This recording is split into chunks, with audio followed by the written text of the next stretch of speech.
Salut tout le monde, bon alors aujourd'hui petite vidéo. Alors j'ai 2-3 trucs à vous dire concernant la chaîne YouTube. Et puis après j'ai 2-3 trucs à tester que j'ai acheté, notamment des hélices Toriodal. Donc vous allez voir ce que c'est. Alors petite information, ça fait 1 an que j'ai ma chaîne YouTube, ça fait 1 an et 11 jours au moment où je tourne cette vidéo. J'ai commencé ma chaîne YouTube le 30 avril. Donc je vais vous parler vite fait de 2-3 statistiques sur ma chaîne YouTube pour ceux que ça intéresse. Bon alors pour commencer dans les petites statistiques, alors actuellement là où je tourne cette vidéo, j'ai 663 abonnés sur ma chaîne YouTube. Donc c'est vraiment pas mal. Au début c'était un peu galère, j'ai galéré à atteindre 100 abonnés. Et puis après là franchement ça avance assez bien. Dès que je sors une vidéo, je monte à peu près de une vingtaine d'abonnés par vidéo.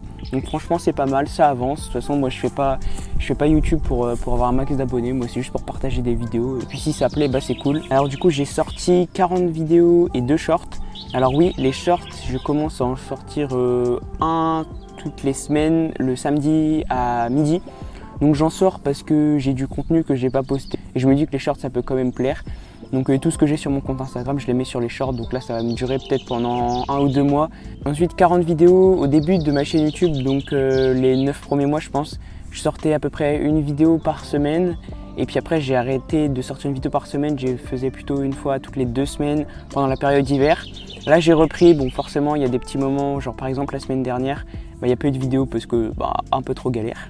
Ensuite, autre statistique, j'ai fait 42 057 vues sur l'ensemble de mes vidéos en public. Donc c'est pas mal, franchement. Il y a les gros pics. On voit là sur le graphique que les vidéos qu'on fait le plus de vues, c'est surtout après le 1er janvier 2024. Donc c'est pas mal. Je trouve que du coup mes vidéos peut-être qu'elles sont plus intéressantes, de meilleure qualité. Donc peut-être pour ça que ça plaît le plus. Et puis on peut voir aussi un gros pic vers janvier. Il y a eu un gros pic de vues et ça c'est ma vidéo qui a fait le plus de vues. Elle a fait 4500 je crois à peu près. Donc c'est ma vidéo où je faisais que de cracher, que j'étais allé dans un champ. Et là elle a fait beaucoup de vues et pourtant je m'y attendais même pas parce que c'était une vidéo vraiment chill où je faisais pas grand chose. Mais j'ai vu que dès qu'il y a des crashs, ça vous intéresse pas mal. Ensuite, autre statistique, la durée de visionnage. Donc là, je suis à 1956,7 heures de visionnage. Donc c'est le temps que tous les gens ils ont passé sur mes vidéos. Alors en vrai, c'est pas mal, ça fait presque 2000 heures en 1 an. Je pense que plus je vais avoir d'abonnés, plus ça va aller vite. Mais oui, c'est pas mal, 2000 heures quand même, ça fait beaucoup. Et pour atteindre la monétisation YouTube, parce que oui, YouTube ça paye, ça paye vraiment pas cher, surtout quand on a des petites chaînes YouTube, faut 4000 heures de visionnage, donc là je suis à la moitié.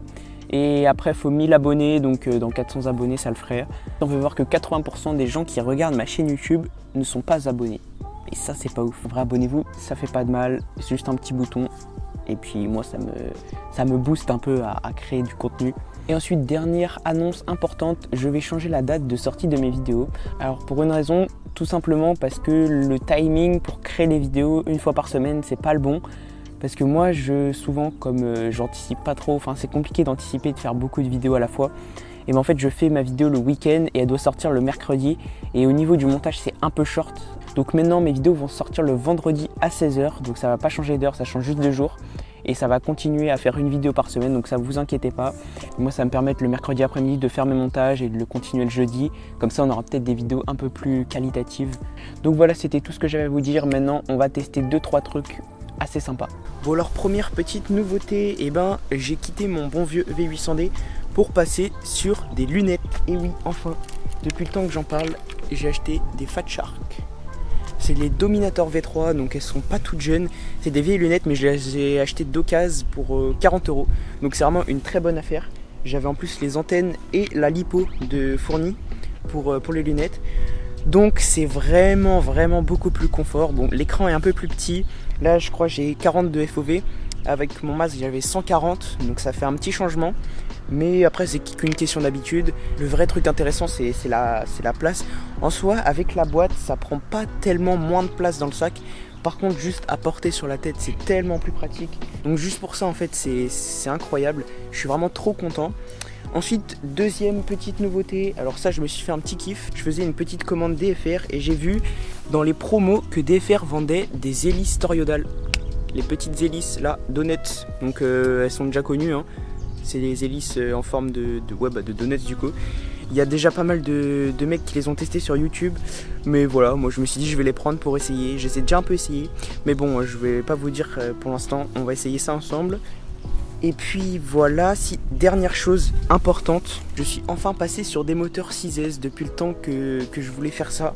Parce que le 4S bah, c'est chiant, voilà. Commencer c'est bien, mais à la fin bah, c'est pas assez puissant. Donc je me suis acheté pareil des moteurs d'occasion, 30 € les 4. C'est des X, je sais plus quoi, enfin c'est les moteurs de base du Nazgul en fait. Chez iFlight, du coup je les ai pris et ils sont pas mal. En vrai c'est des 1800 kV en 22,07 je crois. Bon après ça reste des moteurs entrée de gamme, mais franchement ça fait l'affaire. Ça fait très bien l'affaire. Je suis très content. Et puis aussi petite nouveauté, mais ça sera pour une prochaine vidéo. Quand j'ai fait la course au golf, et ben j'ai remporté un nouveau quad de race. Juste ça en fait. J'ai fini 18ème, mais comme j'ai fini premier de la poule des moins forts, et ben j'ai remporté un nouveau quad. Donc je vous en dis pas plus, je suis en train de le fabriquer encore, ça sera la vidéo sûrement de la semaine prochaine. Faut que je le finisse, il manque le VTX que je viens d'acheter. Normalement il va être tout beau. Quand je me mets un peu plus à la race, parce que finalement en vrai c'est pas mal, et ben ça me fait un nouveau quad en 6S. Et puis, et à la course j'ai pas que gagné un quad, j'ai gagné 3 lipo 6S, 2 Tattoo Airline 1300, 6S les V4. J'en ai gagné 2 des tatous comme ça. Et j'ai gagné une CNHL 1300 6S pareil. Et ben ça m'est bien parce que du coup j'avais les moteurs 6S mais j'avais pas de batterie. Donc là ça me fait déjà 3 batteries. Bon voilà le quad, on voit bien que les batteries 6S sont quand même bien grosses comparées au 4S. Après les tatous sont assez similaires aux batteries 4S, elles sont vraiment assez fines les tatous. C'est vrai que les CNHL sont assez grosses mais en vrai ça va.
Et ben on est parti, le petit vol pour les hélices Toreadal.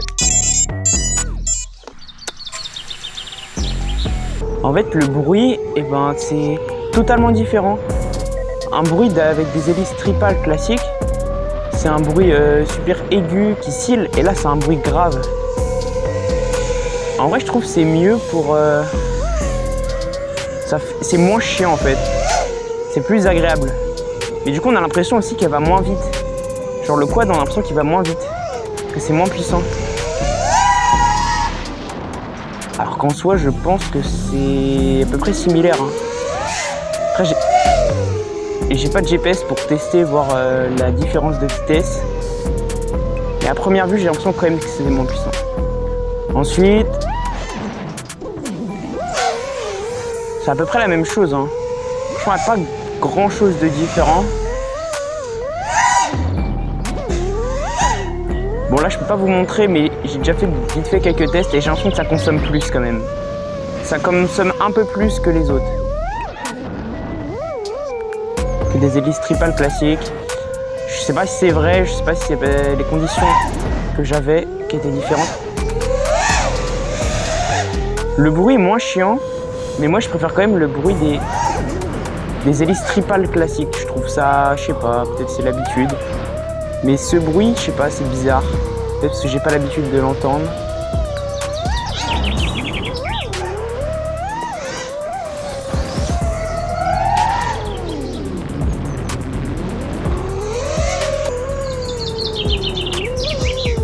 Et j'ai pas encore craché avec ces hélices.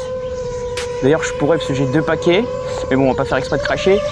Et ben j'ai l'impression que, enfin j'ai déjà regardé quelques tests. Et il y en a qui disent qu'elles sont quand même moins solides que des hélices normales. En même temps elles sont vraiment fines. Surtout au niveau des jonctions entre les 2 pales au bout. C'est quand même sacrément fin. Bon, j'ai l'impression que ma batterie déjà elle est vide. Donc je pense que là je suis à 3 minutes 30 de vol. J'ai l'impression qu'elle consomme plus quand même.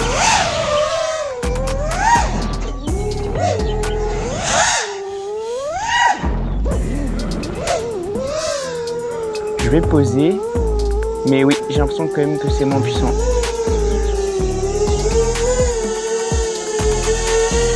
Bon, et bah, petit retour d'expérience des hélices Toryodal. Et ben, c'est pas mal. En fait, il n'y a pas tellement de différence avec des hélices classiques. En fait, je sais pas trop à quoi elles peuvent servir parce que en soi, les caractéristiques, enfin, en soi, les performances sont pas dingues. Mis à part le fait que c'est cool d'avoir des hélices différentes et que c'est aussi peut-être un peu esthétique d'avoir des hélices rondes, et ben, c'est pas très utile, moi je trouve. Après, elles peuvent trouver leur utilité peut-être dans certains domaines.